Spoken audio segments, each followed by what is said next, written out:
mwana omuwala kansubire watudde dda weetegese n'owo omuzadde ng'olina omwana omuwala kansubire otudde nga gw'obiwulidde ogenda bimutegeeza. Tuli ku kintu ky'omwana omuwala getting ready for marriage, positioning. Abakyala tulekeraawo okugamba nti nnoonya anampasa, abakazi si buvunaanyizibwa bwaffe. Obuvunaanyizibwa bwaffe bwe kubanga you position and package yourself for marriage or for that man agenda abakazi obuvunaanyizibwa bwaffe weebwo. So tuli ku positioning ne package. Positioning ntuddaawo ngezaako okwepackaging banandaba tebandabi bajja kulaba. Luli waliwo twayogerako n'ongamba nti lwaki ndi nnyo ku bakazi kubanga abakazi ffe be banoonya. Kati abasajja bano ekibuzo kiri nti banoonya ki? Ennaku zino abawala beetega kati nze wonna down bu positioning. Teri musajja yagala mukazi amweteze, oyo abeera omukazi oli gwe twayogerako omukaba mu ngero musanvu. Omukazi oyo aba mukaba oba aba prostitute. Okwetega kitegeeza weetadde ku mudaala. Omudaala omanyi ekigambo ky'okwetunda kinene. Okwetunda aliwo abayimirira ku street. Abalala balina amaka gaabwe, abalala weetunda batakuwa ssimu tobeera na muntu. That is prostitution. Kubanga waliwo trade yawo, waliwo exchange nti mpa kino nkuwe kino. Okonna kwetunda. Kati esobola okubanga eri okwetunda kuli mu monetary terms oba ebintu ebimu bye tunagamba nti ebye tunaakwatako. Simu, motoka, bw'atampa motoka sobola kwebaka naye, bw'atampa taxi sobola kwebaka naye, bw'atampa kino. Kati n'oli ow'okukkuba bwe batamuwa ssente teyeebaka naye, era bw'ewebaka naye n'otazimuwa luba lutalo. Kati wali abawala nga bw'otamuwa ssimu nga weebase naye lutalo. Kali yansubiza n'essimu yeebaka yatya nange.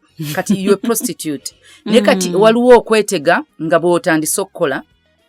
Olina okunoonya ekifo ky'onoogendamu oyimirire bakulabe. Olina okunoonya obugoye. Basobole okunotisinga. Tulwane nnyo okubanga tutuuka ku level ey'okubanga tetunoonya likes. Kintu ekitawaanya abantu baagala obbakubira engalo, baagala obbakubira enduulu, baagala obbasiima, baagala babakakase nga byonna gwe olina obyekolera. Bino ebintu nze alina obbiwulira nga mbyekoledde. Gwe wennyini nnyini. Si kwagala balala babinkolere. Olugoye lwambale ng'okkiriza nti lwerwo.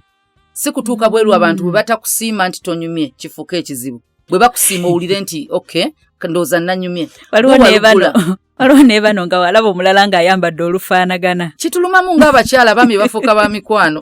Abami basobola otulawo ne banyumya. Fe omukolo guba gufudde. Guba gufudde. Ate nga ffe tusinga ogula engoye munnange bwe zityo. Naye abakyala tulina osooka okumanya nti bw'oba oyagala bufumbo. Obufumbo waliyo musajja na mukazi. Obufumbo okunywera bwetaaga omusajja n'omukazi. Tebwetaaga mulenzi na muwala. Omulenzi n'omuwala muzannye tokotoko. Bwetaaga omusajja n'omukazi. Ekyo kitwala maturity. Maturity si kula kuno okw'emyaka nti yo aging. Wali abantu aba aging naye nga baganye okubeera mature. Mu Luganda okula naye tokula ndowooza. Kigambo kyekigamba nga wa myaka 4 naye nga wa myaka 2. Kati we kiba kitwala omusajja n'omukazi, omusajja abuyingira twagala musajja. Ng'omaze okugamba nti I'm from being a boy to a man. I'm from a girl to a woman. Waliwo n'ennyimba ze bayimbako, I think waliwo ennyimba. I'm not a girl. I'm not a girl, not yet a woman. Naye ate oyo yali atuconfusing. Kati ne wabawo group gye bali bayita boys to men. So for at least bali mu transition from boys to men. So tulina okuba nga tukulanga Yesu bwe yakula. Yakulanga myaka ne magezi. Kitegeeza waliwo maturity. Kati omwana omuwala bw'obanga ekintu kye tuyita positioning and packaging, olina okumanya nti banoonya mukazi. Omusajja ayagala kuwasa mukazi. Bw'aba agenda owasa omukazi olina okwepakeginga ng'omukazi. Singa omuwala. So twalwedde twogera ku ky'abaana abawala okutambula nga bw'ayagala. Omukazi atambula. Kankuwa entambula. Wali olaba be bayita abambejja. Abasinga tulaba firimu nga bazannya ez'abazungu. Nga bazannya omwana omuwala azannya nga princess. Omwana omuwala n'azannya ng'omumbejja. Omusajja n'azannya ng'omulangira. Naye bakulaga transition y'omufuula omumbejja. Process eyo. kati eyo gundi transition wakati awo waliwo byayitamu si byangu naye yennyini tabyagala entuula bagimutendeka ne bamutendeka ennyambala ne bamutendeka ennyimirira nalaba oli gwe baatambuza ng'alina ekitabo ku mutwe you have to walk tall and straight thank you nti otuuka omumbejja ye mukazi nobwona omusanga awantu wonna ojja lowooza era n'ekitiibwa okimuwanga mukazi naye nga muto ku ggwe so ojja sanga omwana omuwala nga bagenda mutika ekintu ku mutwe kati abawala abatuuliza kigezeeko funa ekitabo okyetike nga tekirina kugwa olabe entambula n'ennyimirira gy'olina oyimirira positi eyo yeekufuula omukazi okimanyi obeera straight si kutula butuuzi n'oweta omugongo ate twagala okutula ne tuweta omugongo ne twekaddiya okimanyi nti kikaddiya ng'oli straight n'obeera ng'ali mu ntebe agudde eri that's not of a lady position yourself ndowooza owulira position yourself kati tubirabirawa ewaka tuyinza obutabiraba tutuuka mu bantu ku mikolo nze ntera biraba ku mikolo era oluusi abantu bembeera nabo manyi tambula n'abalenzi n'abawala kyesooka omugamba sit straight kubanga wosolokinga oluusi olaganga ali board kiraga nti omukolo gukutamya okooye oyagala kuvaawo olina otula straight emikono tegiba ku mmeeza giba ku bisambi byo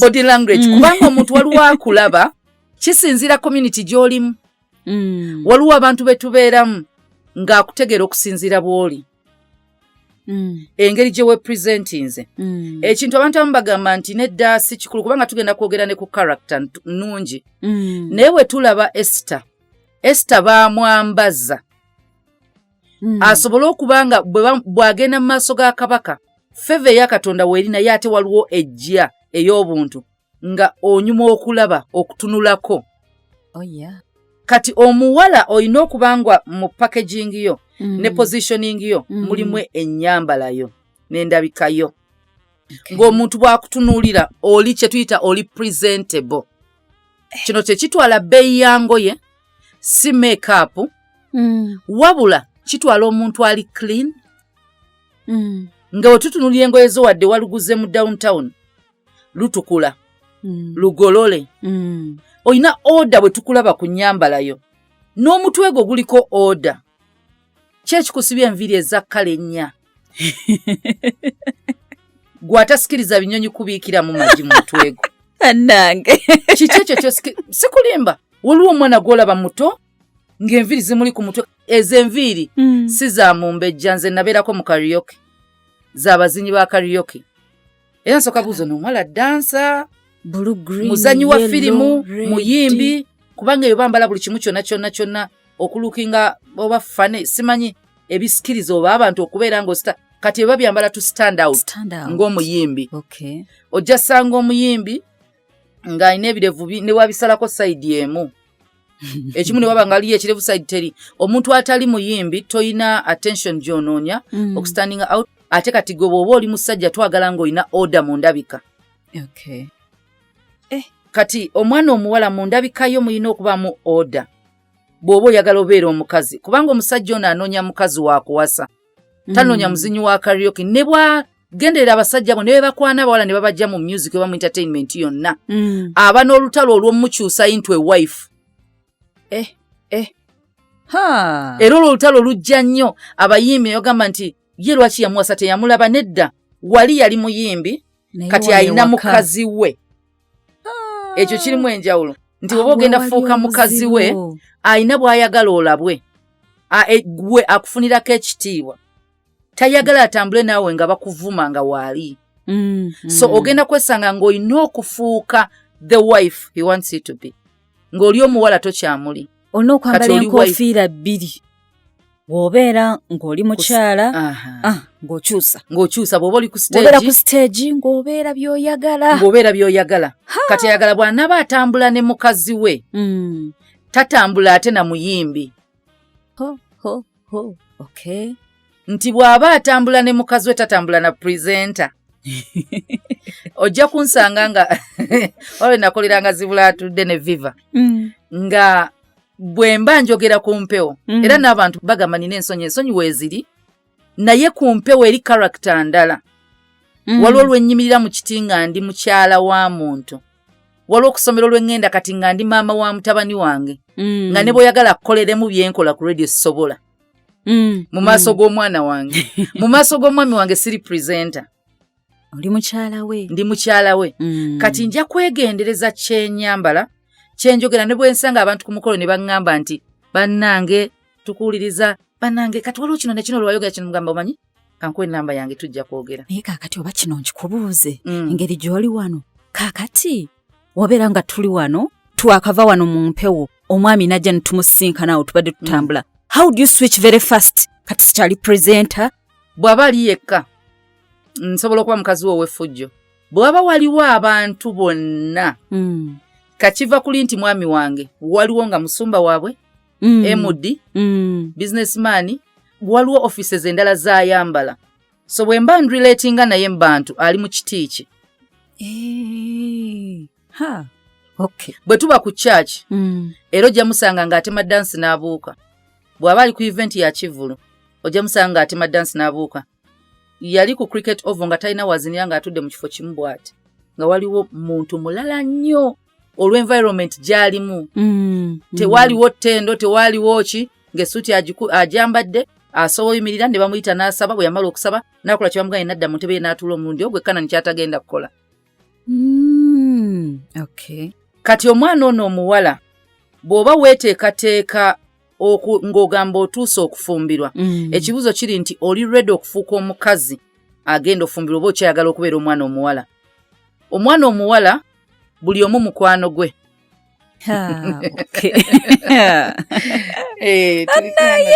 gundi packaging eyo kati positioning omwana omuwala buli omu mukwano gwe omukazi omufumbo si buli omu nti mukwano gwe birimu bibiri birimu b'oyagala n'omwami bakkiriziganya nabo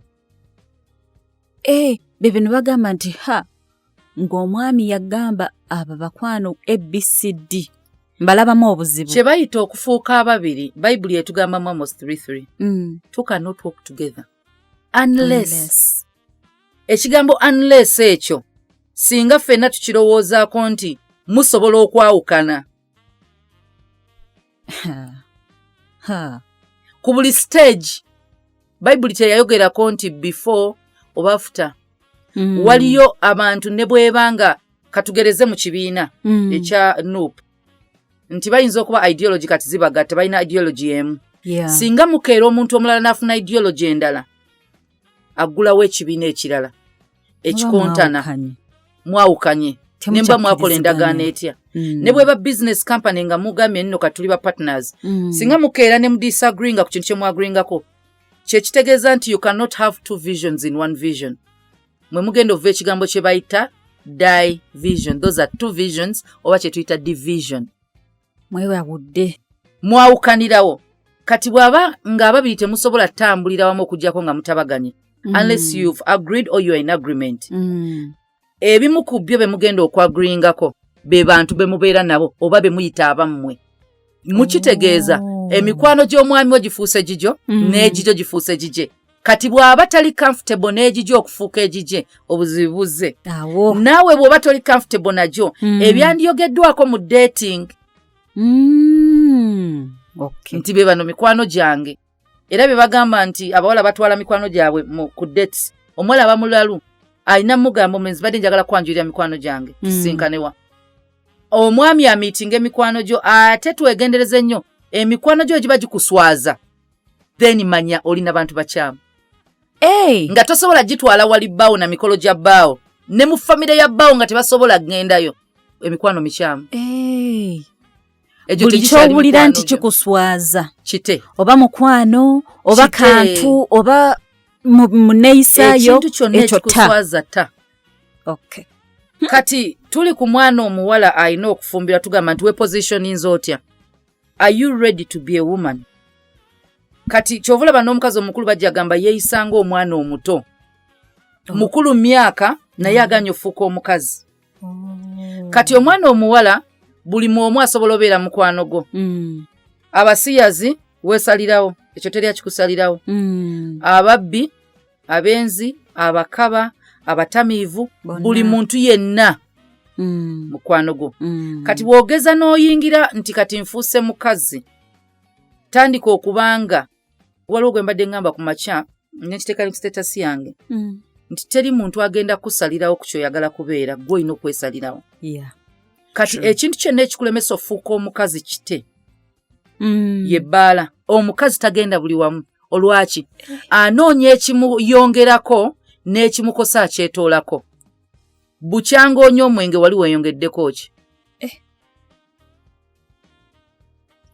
Ebintu bino twabivaamu tubyebaliza Katonda. Era naffe twafuna ebiseera ntufene nga kale singa twamanya mangu. Ebintu bino tubimanye nti bijja kubeerawo obulamu bwonna, gwasalawo obutabibeeramu. Omwenge gwaliwo okuva mu ntandikwa paka ensi lw'eneekoma, gujja kweyongera n'okweyongera. N'ebika bigenda kweyongera. Naye bw'otandika okulowooza ku kyoyagala obeere, okitandika kati okikolerera. Nga bw'olaba nti ayagala okubeera omusawo, atandika buto okwagala sciences n'ozisoma. Era bw'aba anoonya subjects ez'okusoma, tayinza ate kutwala history ng'agenda kubeera doctor. Kati naawe mujjaniyo ey'okubeera omukazi, waliwo by'ogenda okwegattako, n'abantu b'olina okwegattako, ne b'olina okuta. Baganye, bakulemesa okutuuka mu kiri. Olina okunoonya ekikwongerako n'osuula ekikutoolako. Kati ekyo omwana omuwala olina otandika okukimanya nti waliwo abawala abato gw'osanga nga yeeyisanga mukazi. Muto. Nga omulaba bwina bwena n'ogamba waawo, nga kitiisa mu ngeri ennungi. Nti ne wabaawo omukulu ku ye nga yeeyisanga ate ono bwe yandibadde yeeyisa. Era nga ne Bayibuli etugamba nti ne Pawulo yagamba bwe yali omuto yakola eby'ekito. Naye bw'okula tulina bwe tukusuubira. So omwana omuwala emikwano ogenda tutandika okuba ng'ogitabo oba oyagala ofuuka omukazi. Gino emikwano egikutwala buli wamu nga temuyina pulaani yonna. Temulina. Ebimu ojja kwesanga nti oyinza okuba ng'omusajja gw'ofunye nga boyfriend yatandise obbikusuuza n'olowooza akufuga. Kati ate ggwe Katonda akuwadde chance okufuna akuyambako to become a woman. Kati waliwo abantu abamu nga Makula yayinza okwogera naawe, Sachi yayinza okwogera naawe, ate abalala nga omusajja Katonda amuleeta n'akufuula ky'olina okubeera. Kati toyina kuresistinga, toyina kubeera rigid ng'ogamba nze sikyuka bwe nti bwe yansanga bwati biki. No, Katonda alina omuntu gwakuleetedde oyo omu gw'osaba ekkanani, Mukama andeeterayo omuntu omu. Ng'omuntu omu si wa ssente. Omuntu omu wa kushepinga ofuuke omuntu agenda okubanga ne ssente ezikusanga. Oli ready? Nga ne ssente osobola ozihandling. Kakati ate waliyo nno ne bano ng'akusanze ng'ebimu obadde tobikola ng'ate ye byayagala okole. Bwe biba birungi tebikulumya bikole. Ebintu ebitakulumya ebitakontana na nzikirizayo kibokko kikola. Kubanga ekintu kyonna ekitakulumya era ekitakontana na nzikirizayo usually kiba kitufuula abantu abali beta. Omusajja bw'agamba naye totambula nnyo, togenda nnyo mabbala, tali mu kufuga. In fact kuba kufuga okukwagaliza. Omuntu atakwagala akuleka n'ogenda fwa. Era nga oyagala okumanya nti omusajja takwagala, n'obwokomawo ng'otamidde, n'obwokomawo ekiro takuliiko. Takuwubira oba akusanze naani, oyo yeggamye enkuba. Essaawa yonna agenda. Yeggamye enkuba essaawa yonna agenda. N'abawala gye bali bwe batyo nga yeggamye. Oli waddembe omusajja okola ky'oyagala. Gwe omusajja n'osanyuka nti omukazi oyo mwagala mpa emirembe. Kati kasita olabanga gwe tebakubira balina bye atalina kyagamba. Manya nti essaawa yonna just be expecting. Asobola okugenda. Essaawa yonna agenda kudduka. Ate okulaga mikwano gye tekitegeeza nti akwagala. Kubanga tumanyi ozannya game diiru n'emikwano gyaffe. Always batubeererawo ne batuyirawo omubiri. Kati gwe kasita mikwano gye gimmanyi oswadde. They will never choose you over their friend. Waliwo ne abakulaga family naye nga nabo bazannya kazannya. Anti waliwo family okubanga sister azannya ne brother we. Golooza anti akajanja mulamu. Oyo si mulamu tebanna kuwasa. Okatumaze nnyaba akajanja. Kati so omukyalo omwana omuwala oli mu transition. Ogenda oli mu kwepositioning and packaging. So bwe tunulya mu packaging naye kirala ky'olina omwana omuwala okuvaamu. tugambye okubanga gwo kola buli kimu ky'oyagala oyingira lw'oyagala emikwano kati ogenda kuva mu kintu ky'okuba nti ogenda kukkiriza mu mutwe gwo nti ogenda funa authority so tokola by'oyagala bye mwagala bye mugenda okukola so individualism egenda bula. Are you ready okubeera nga kati musalawo babiri oba okyayagala okwetwala kwegamba olina okutandika okwetraininga nti wetraining nti basobola okugamba there can be an authority above me era bw'ogenda ogitwala kwe kubanga bw'obeera ku mulimu ne supervisor wo wadde tomukkiririzamu bwagamba okola kyagambye yakuli waggulu authority zitandikira mu bakama baffe bazadde baffe bakulu baffe basumba baffe abo bonna ye authority before your husband. Bw'oba tosubmittinga to them omusajja ono agenda kufuuka kizibu kubanga tomanyiriddwa kuweebwa order nakugaana nakuziyiza nakusalirawo. Bw'oba tokimanyiridde ono agenda kera ku makya akusalirewo. Awo bagambira nti omukazi ali independent muzibu nnyo. Obwongo bwe ye yeesalirawo kati oyo muzibu. So yo yalina okusooka kuba biri abeera abifunye yeepakeginze bulungi naye ng'akyalina ekyo ekizibu kya authority. Nedda. Era since omukazi oyo bw'akula nayingira emyaka gyonna gy'ayingiddemu naye nga tayagala musajja yenna mumugambako. Omanyi kyakola afuna omulenzi omuto amugambeko nga yamugambako. Takkiriza authority kati agenda funayo afuuke sugar mami. Kubanga sugar mami si myaka 6. Nsobola okubanga omukazi nina emyaka 4 ng'omwezi gwenjagala wa 3. Kasitaba nga akusinga emyaka 5 okwambuka oli mukulu ku ye ku mwana omulenzi. So ojja kwesanga nga kati onoonya career wise oyina toyagala na musajja agamba ku nnyumba yo toyagala akole ki nze omusajja simwagala mu nju yange sagala nfugiremu. Takufugiramu kati onoonya gw'ofugiramu. Kati ng'ofuna omulenzi mu kifaananyi ky'omusajja omulenzi yandibadde mutabani we kubanga omulenzi afugibwa maama we omukazi afugibwa bbaawe. Kati bw'oba toyagala kufugibwa musajja ogenda funayo omulenzi kubanga ye tasobola kubuuza gw'olabirira talina bwakubuuza nti ovaawo olagawa maama we. Era ye omulimu gwe gwa kuyita baby honey sweetie n'owulira ng'okkakanye kati gwe just ekizibu ky'olina.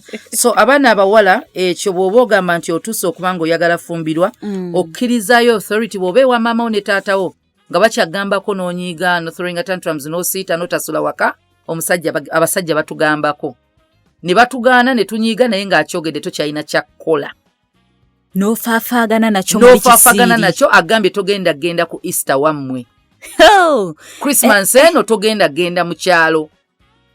Authority ebigambo ebirungi ojja biwulira wano mu Tambula n'okumanya mwokka tovaawo tukomawo.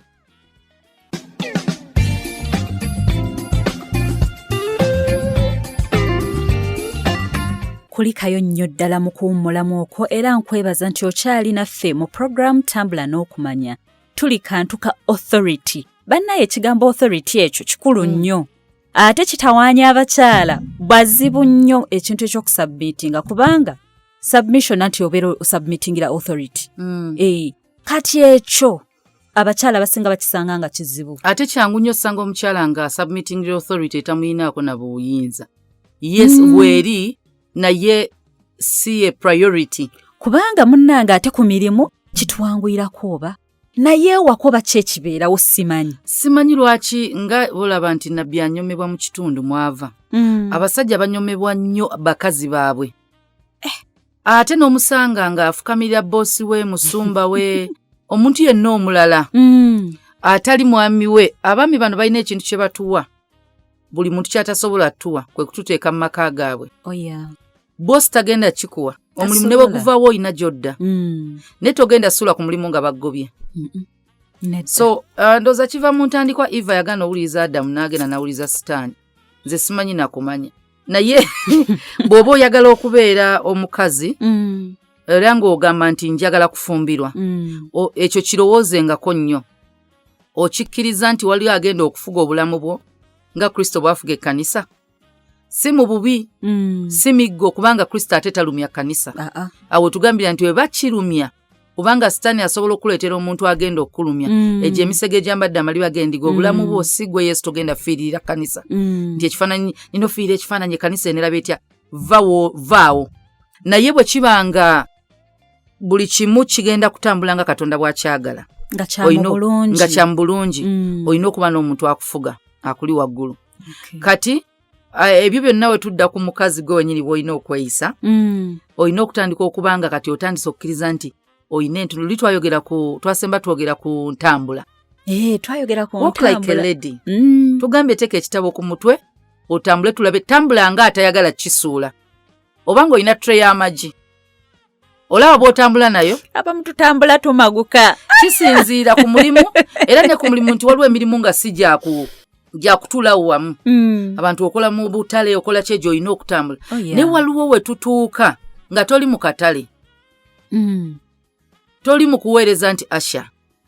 Toli mu kwaya nti ozina oyimba. Toli mu kwetola mu Sunday school n'abaana. Toli mu kukola mirimu gy'okola. Kati oli mu kifo oli ku mikolo. Zeze enkofiira ebbiri ze watugambye. Kati awo batulabirawo nnyo social life endala. Waliwo abantu be basanga Katonda yamanyi engeri gye bagenda okusinkanamu. Waliwo akusinkanira ku mulimu era nga bw'oba ku mulimu ng'oli bw'atyo ekyo kigenda mu kubagambe waawo omukazi naye ate bw'osukka ku mulimu takusuubira kweyisa kye kimu. Kubanga ne Ruth bamusanga mu nnimiro. Kati nti bwe musukka ku mulimu kw'omu katale kati akututteko mu banne. Ogenda kweyisa. Akututteko ku mbaga ku mikolo. Waliwo abakazi nga omusajja ekimulesanga ewaka amutya. Tajja muswaza eri gy'agenze. Mukazi we amwagala. Naye mumanyi. Tamanyi kweyisa, tamanyi bwe beeyisa mu bantu. Kati akwagala talina na balala bagenda nabo. Era bagamba nange mukyala wange teyasobodde kujja. Naye amanyi. Naye nga teyaggambye bugambi. Kati ffe katugamba amazima tonyiiga. Omukyala bw'oba ogenda fumbiro olina otandika okuyiga ebintu ebyo. Nti buli wamu bwenkola ate si bwe ngenda obeera eri. Gwe kuba akafaananyi nga tutuuse ku mukolo ne pasita. Kubanga mmanyi ebya music n'ebya DJ. Oli omugole na complaininga nti DJ nyimba atakoze eki. Tazikuba bulungi ebimba biganye biki. Tukena kulanga ositukawo shwe. Nenva kubanga mama anti music manager. No situka wogenze n'omwami wo. N'ogenda ku kundi DJ watuula. N'omugamba vaayo. Kanchikole. Kubanga oli mufumbi. Bawe era kimanyo ina restaurant. Oyinza okubeera headline mu mawulire. Exactly. Nti otuusa ku mukolo kubanga munanga ategwa mufumbi. Otuuse bali eri bafumba emmere. Tenajja ogaba bagole kangende. N'osituka ku mmeeza omwami okwali. N'osituka n'ogenda bagenda okubuza nange mukyala wange alwa. Oli mu byoto, oli mu kumamu, bakuwadde leesu, nedda mukwana awo tolina kisa. Oswaza. Tannakukkiriza temwavudde wakanga mu kipulaninze nti gwe ku mukolo ogwo oli service provider. Wazze naye ng'oli mugenyi. Wazze oli mugenyi. Kati omulimu gwo gutandise okwambala ekyomukazi oyagala okiwummuze wali. Kati ojja kwesanga omwami tajja genda nawe ku mikolo. Ate abasajja bano nze nkigamba abalenzi. Abalenzi bamanyi ogenda njagala omuwala oyo bw'ati namulabyeko ku kyaki nkole ntya. Mugamba tomukwana. Fuuka mukwano gwe mu studying nga tannakkiriza kubanga empisa ze tajja zikwekanga mukwano gwo. Naye bw'omala omukwana azikweka. Aba kyekikwambala nate n'otandika okwefuulafuula. Kati ozikweka because oyagala okwegula oyagala obeera omulungi. Naye bwe nzija nga Kisaaki how are you? Ne tufuuka ba mikwano. Osobola olugambo lwonna oddunyumiza nze bw'oba ovuma abantu mbeerawo nga teweekosa nogamba ebikazi ebyantama. Buli kimu ekibi maaso ga mukwano gwo ye okitegeera. Okikola. Kati omulenzi ono asookera agamba nange Kisaaki muganda wange agenda wasa. Oba mukwano gwange tugende babiri olina oli free nokkiriza. Mugenda. Ali mu kusoma mukazi gwe agenda wasa. Tutuuse ku mukolo. Twegendereze bana abeefula friend zone. Twegendereze kubanga mu mikwano muvaamu asobola okuwasa. Tomanya ani akulaba era tomanya ani Katonda gwe yateeka. Mwana abanfudde friend zone ngenda betegereza. Kati ate abalala bayinza okubanga si yoyo. Ku mukolo gy'olaze nga kyekifo Katonda gye yamuteekera. Ngero omusajja bw'anakubako bw'ati amaaso.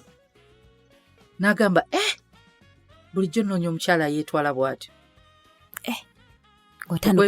carry yourself ndoza kyekyo njagala omukazi ayeetwala bw'atyo nga bw'ayimuka agenda n'agamba munne gw'alina naye njagala agendako mu toilet omanyi baziyita washrooms tugamba nti bananjagala kati tugenda kwogera ku njogera nti omukazi engeri gye weetwalamu kati ennyambala yonna onyumye naye osaatuukira ku mikolo wuyo osambye waya wuyo okola ki teweegendereza omukazi omwegendereza nti bwemba sinasituka nagenda mu oluusi eba ekuteze butezi nga togisambye omukazi omanya abakazi bwe tuba n'ensawo tutambulamu ne buno obumpi nga toba togisobole naye bw'oba ogisobola bw'oba otudde ekifo kyonna kye bayita mbaga mikolo nga giri mu busubi toyambalanga akakondo efumita kubanga musobola otuuka mu mbeera ne bagamba muyimirire wano mu maaso nekka n'otandika okubulwa emirembe twambala zino ze bayita weegi ezirina ekintu nga kigazi nga zituula bulungi ku busubi n'ennyambala tusooke tulabe wa gye tulaga nze tontwala wantu gye sitamanyi bayinza okuba baagala kuwa engatto gy'ennyambala kyekifo mwendaga kati gwe tebakuwa surprise tonsurprisinga tosobola kunsurprisinga abaana bakusurprisinga wano luli era nali ku mulimu era n'engatto ze zigiramu ku mulimu wano omuntu ayinza okubuzala kati nze neetala ku mulimu nsibe mu kakondo naye bakuba akavulu naye surprise eno nti nkutwala wano nedda nedda biba biganje gwenga oli muzibu kati omukyala otudde ku mukolo emirimu gyo twakyogera kukola omuntu emirimu gyo nga bambi omwana omuwala ka bizinesi ko kakuŋŋaanya obuseke obulukamu ebikeeka ebibbo obucupa bw'amazzi obutunda it's your business nkikkiriza ku mukolo togenze kuba nga kati kyekifo gy'osuubula amacupa gy'osuubula obuseke mpozi nga wazze oyambalidde ddala nga babagambye nzijja kukola ekyo naye nga toli mu ngoye z'omukolo ng'oli wansi w'amamezi okuŋŋaanya obuseke n'amacupa n'obucokolo kaakati ate bwe ŋŋenda wano nga nasabye excuse me n'excusinga naye ŋŋenda nenjogerayo ko ne service provider omu ne mugamba kubuulireko obuseke obwo n'obucupa obwo osobola bunkuŋŋaaniza weebale nnyo kyekintu ekituufu funa ku bakozi ba service provider omugambe kwatayo omutwalo kinkolere bwabukuŋŋaanya abantu bano baba tebannasituka ku mukolo kugenda gw'osooka okusituka n'ogenda n'obitwala gy'oyagala bibeere naye tetwagala ate basituke nga abantu bonna bafuluma bakulaba n'ekikutiya ky'otazze nakyo banalowooza wabbye emmere y'abantu nti katwagala preparinga omukazi ono nga bw'atuuka mu mikolo ng'ali ne bbaawe tafuuka ate kizibu so omulimu gwe gulina we gukoma eno toweebuula kitiibwa kya musajja emmere tebamala ewaka lwaki weetikka emmere ng'omwami wo waali nga buli omu akumanyi nti oyo bwajja muteekere mu biveera era bano bajja wazze n'akasawo tukuteeremu nga bakumanyi oweebula omusajja ntasobola labirira maka ge tulina ebintu bye tumanyi bye tutera okwetikka ebintu ebyetikibwa ku mikolo ziba keeki omuntu osobola n'osituka n'akacupa ke ak'amazzi ke bakuwadde n'akasooda naye emmere enfumbe tebagyetikka oba oswala nti ne bwe mandidde mu restaurant yo keeki nsobola gisitula ogizinga bulungi nnyo mu kasaviet ke bakuwadde n'ogisitula n'ogenda nayo ekyo kintu kikalusi mmere ekyo kye mbadde ntidde nti banaye ne keeki kati omukyala bw'otyo then abakyala tuyiga enjogera bw'oba ogenda kubeera mukazi enjogera engeri gy'oyogeramu eraga ky'oli omusajja ekitiibwa kyakulabamu waliwo one time olutalo nali ninya taxi mu kulinnya taxi twali tufulumye paaka kati nga waliwo omukazi stage yali aviiramu bayita ku Equatorio waliwo ku Equatorio bayimiriranga motoka nga zidda Gayaza road so nga bayimirira ku Equatorio omukazi yali avaamu kati omusajja kondakita n'amugamba nti emmotoka eno twagambye edda Gayaza Mpererwe Wandegeya Kaleerwe so distance yonna between paaka ne Wandegeya otuwa ssente za Wandegeya yes it's only fair tetugenda kusalirako we luba 1,000 we luba 5,500 ebiseera oza inusu 5 omukyala namugamba nze situuse Wandegeya olutalo lutandise tuli mu taxi tutudde mukyala si mukulu muwala nze tebanziba buli muntu ali mu taxi mulimu abasajja bonna basirise nga amugambye nusu 5 ng'omulagamba ngenda nkuwa 3 nusu ebyo 2 ekitiibwa kye kiyiise lwa nusu 2. Kondakita n'amugamba nkuli ogenda sasula omukazi omuwala yasooka okukwata omusajja amataayi. Omanyi olutalo lwali awo teyamuyuza ssaati, omusajja tamukubye, engoye z'omukazi tebaziyuziza. Olutalo ate nze ekinsesa ku bantu tebataasa. Nange awo sitaasa wemba ntaasa ne bangulira. N'afuluma ne leeso n'agyetolooza omuwala nga bamuyuzizza blouse. Kiteeteeyi waggulu kiyulise. N'amugamba ngenda zikusasulira. Naga kondakita muleke ngenda zikuwa. Era no singa madamu takutaasizza. Badde nkutwala. Omukazi n'akwata mu nsawo y'ennusu endala 2. N'abiwa kondakita. In other words, ekintu value yo nusu 2 5 10. Abakulabye bonna ekitiibwa kigudde. Mwe muli n'agenda obeera Sezaalawo. Sezaala mulamu era oli bw'anamuleta nga oli singa mukuleetera n'abamu sinno abamu ba potential boss gy'ogenda osaba omulimu. Ate munnaye ebintu tebyebulizaayo ajjukira siini eyo teva mu mutwe. Bw'oba togenza sabayo mulimu amanyi gw'ogenda okugusaba. Mukama. Bw'aba si agenda okuwasa amanyi agenda okuwasa nti twegendereza abantu bano abatulaba mulimu be tutamanyi nti batumanyi. Noweebuuka paka awo. Namulaba nga aweebuse ekifaananyi ekyo nenziramu ne musanga ne bwaŋŋamba nti yakyuka nesikamu kubanga omuwala talina kukola bw'ati. Naye tunuulira enjogera ayogedde ebigambo awemudde avumye ku siringi 2. naye ng'ekyali kyangu nsaba kunsonyiwa mbadde sizirinaamu mbadde mmanyi otwalirawo nusu 3. Nkoze ntya n'abantu bano abalala bawulira agamba katukwongerezeeko bakwatirwa ekisa naye si lutalo sijja bikuwa 2 in other words 2 nesigenda bikuwa kati enjogera yokka ekuweebuula omwana omuwala taleekana ng'ayita erinnya ly'omuntu. Kisaakye ali eno oli ali eri tedduka ng'ogoba muntu. Omulembe gwakyuka gwa masimu. Bw'aba akulese mukubire ennamba togimanyi. Mwesonyiwe. Tambula funa omuntu akulya mpitya ku muntu oyo. Siggwe. Tusanga abantu kukuba bayita taxi tofuuse wa taxi. Bw'aba agenze muleke tekisobola kubanga ekyo kyobadde ogenda omuga kigenda kukutta. Era obadde tojja kufa. Era obadde togenda kufa. Naye tosobola kubanga oleekaana nga wakati wa waliwo eka namba. Tatutte mu mwago tojja sobola kulya. Mwesonyiwe kyekikulu ewange. Kubanga abantu bagenda kyuka bwe bati oleekaana kati ne kiva ne mu kuleekaana ovuma owemula. Oyina ebisaago byonna bya kisiru. Jokisizo zonna za kisiru. Oli mwana muwala. Bakulaba. Mu njogera yo muyina osigalamu enjogera yeetuwa ekuweesa ekitiibwa.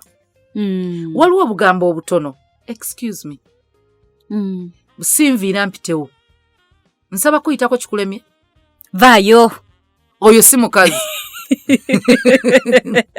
Anti tusaagasaaga nnyo. Njawo ne nkusanga vaayo. Osobola kikola kisaakye. Muli babiri mwekka muli ba mikwano mwemanyi. Naye ate trainingire mu bantu betumanyi. Oya kubanga munnaye kahabiti nti ojja kwesanga mu kubanga osaaga oyogerera mu ddala n'ebintu ono n'atandika nayo okutyanga. Tuyina emikwano gye tutyogenda nagyo mu bantu. Waliwo olunaku olumu omuntu omu ya postinga akantu mukwano gwange. So nenkalaba ku status ye ya WhatsApp. Ng'abuuza nti mukwano gwo kyoyo nga bwakuweereza voice note osooka va mu bantu ogiwuliriza. Oba osooka kuteekamu earphones. Oba otekateekamu earphones. Nti naffe tubatya. Muli mikwano gyaffe naye tubatya. Omanya eyo bambi. Nti bw'oba oweereza video sigigula. Abaana bange balina okuba nga tebaliwo n'omwami making sure omwami tabiraba. Sooka kebera wootinga. Ani ali okumpi. Bw'oweereza voice note munnakimanyi bw'eba gw'oyogera owemula. Mbwa gwe kino gwe balina agagamba aganene ago. Nga mukwano gwakimanyi kati ate bwe kiva ku mukwano gwo kuba nti akimanyi waliwo okubanga akimanyi tomuweereza video mpozi nga butambi bwa buseego. Era ne bweba voice note wagijje ku social media waliwo avuma waliwo akola ki nga bakwano bo bawala banno tebakugamba kubanga bakutya. Gwe muvumi. Naye bakumanyi. Kati mukumanya naye yennyini nnyini singa muganda we yakwana takkiriza. Gye tuli nga tulina mikwano gyaffe nga togyagala mu famire yo.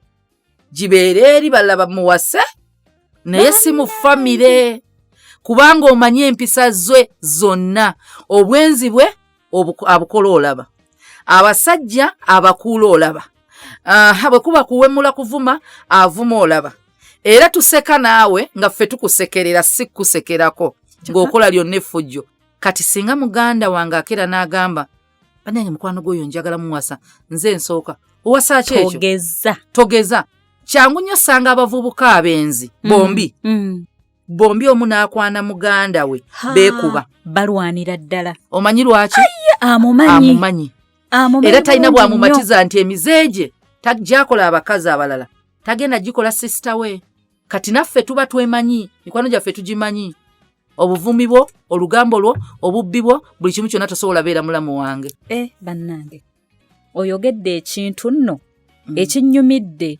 abavubuka ssebo bakubaganira ddala ne beekuba ne beekyawa nange nina abantu bemmanyi nga bwagamba ayagala muganda wange eŋŋaana ne wabaawo omuntu gwe mmanyi nga singa muganda wange aŋŋamba nti amukwanye nsanyuka era nga nsobola obbaseetinga n'ogamba ekintu kankyanguye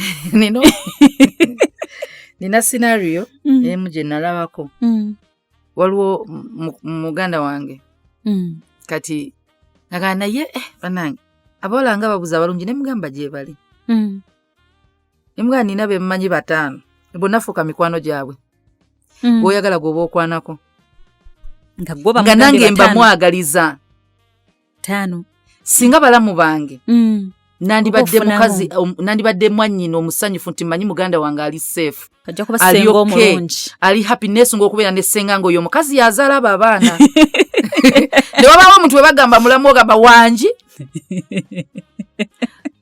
so muganda wange ate ninayo n'omuto ninayo omuto omulenzi anzirako oyo last born ayagala wasa bakyamubuze so kati naye ogenda munoonyeza kwabo 5 naye namulagadde abalalamu abagenda avube basisita twagaliza baganda namugamba abo bonna bafula emikwano gye tomanya sikupangira tambulira mwezo saawa but I recommend ndi referee olupapula n'ensayininga omuntu ono wampisa wakino ebisigadde byezuulire kati naye wabaawo omuntu ng'amazima kisa kyamazima olwo naawe omuntu gw'okola naye essaawa zino ku salt nga singa mwannyoko avayo n'agamba amwagala nalina omuntu omu nga kasita musanga nga yeeyogereza ku muntu gwe mmanyi nga nnyimirirawo nga mugamba oyo tagamba ABC yali nga yangamba naye gwe tonjagaliza ngamba nkumanyi yensonga lwaki n'emikwano gyaffe emirenzi wadde tuli bawala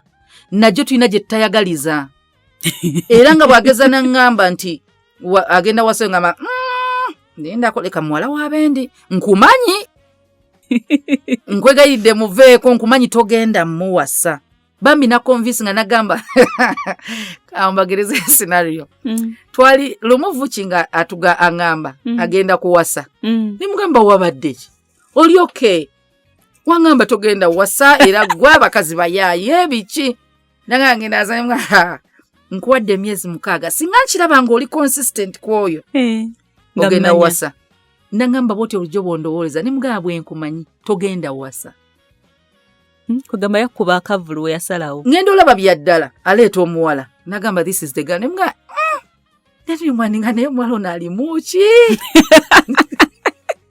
agenda otuuza mukwano gwange nengezaako nemugamba nedda omanyi omuwala tumuleke tukole bati nga njagala labira ddala oba aleke kuzannya na muwala yenna okumanya teri yali akkiriza twalina baali batuyise bwe batuyite South Africa ne batugamba tusobola batwongeddeko extra abantu 2 because bamanyi pastor atera Tambula yekka biki kati waliwo omwami omu gwe twagenda naye n'agattako Derrick bw'agattako Vuki ne tugenda South Africa n'amutuuza mu woteeri okumala essaawa ezitaka wansi mwa 4 ddala otuuse okuwasa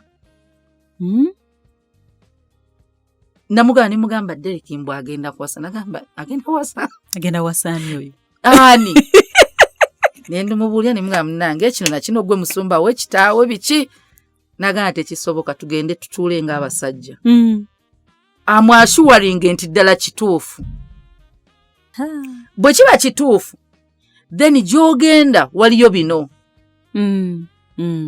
nti ssebo tolowooza nti oli excited bikinagamba mbabulire ngenda olaba omusajja byaddala takyatambula kiro muntu gwe nali manyi atambula ekiro ngenda olaba nga atandise okuba nga atandika ofuuka omuntu gwagenda obeera n'ogamba akwata obudde Derek ng'aba agenda kolaga nga ya 11 atuuka 10:05 ngenda olaba ye 10 Derek ali wano ng'atansobera in order ali organized kati kubanga alina okweteekateekera obufumbo bombo onyukeemu ssaawa 2 ssaawa 4 bononya akyeka nga wanyuseemu naye nange naga annange mukama akola ebyamagero era bwe yamala owasa nimugamba ekituufu ddala nno oli mufumbo okitegedde naga ye ndi mufumbo de tonsikiririzaamu naye ndi mufumbo nti ne wabawo naawe mukwano gwo ng'okimanyi mukwano gwange kati bwageza era naga singa nalina muto wange ye nandi mumuwadde ne twekubira eyo kubanga ninamu empisa ze mmanyi nti Derek muntu mulungi nnyo mwagaliza muganda wange ne wabawo ate mikwano gyange sitajja kwogera nnya nga wasemberera famire yaffe okugyamu omuntu ngenda lwana nnyo omanyi abagaga bye bakola bakwata omwana omuwala ffe tetulina ezo ssente n'amufulumya eggwanga amutaasa omulenzi ono gwatamwagaliza nange bwe nandikoze owange nga waliwo omukwano gwange amwagala kati ffe abaana abawala ne bw'oba olina emikwano gyo empisa zo zisigale bazirabe nga nnungi kubanga enkya tomanyi bebaani bayinza okuba nga bagenda kuba mu position za kuwa mirimu mu position za kubeera ba inilo bagenda okulaba abantu wonna nga bagamba muganda nga leetoyo omuwala omwenzi gwe mmanyi kyokka naye mukwano gwo mubadde mwenda abo mubadde mukuula babiri naye bwe kikwata ku muganda we alabira ddala nga nedda era ng'agamba muganda we oyo malaaya naye nga bayenda balaaya babiri kati tulina okwegendereza bye tukola kasita omanya nti munnaye gwe mwoyo atandise okugamba nti kati munnaye ogenda kufumbirwa tandika okukyuka kubanga n'emikwano gyaffe gisobola ottiwayo kubanga gimanye ebintu byaffe enkya tukomawo tukyali ku mwana omuwala how to get ready for marriage musibe bulungi mweraba byowulidde katukkirize nti obitegedde kati koon'obiteeka mu nkola olwo ogwaffe nga guwedde tambula n'okumanya tunaatandikiraawo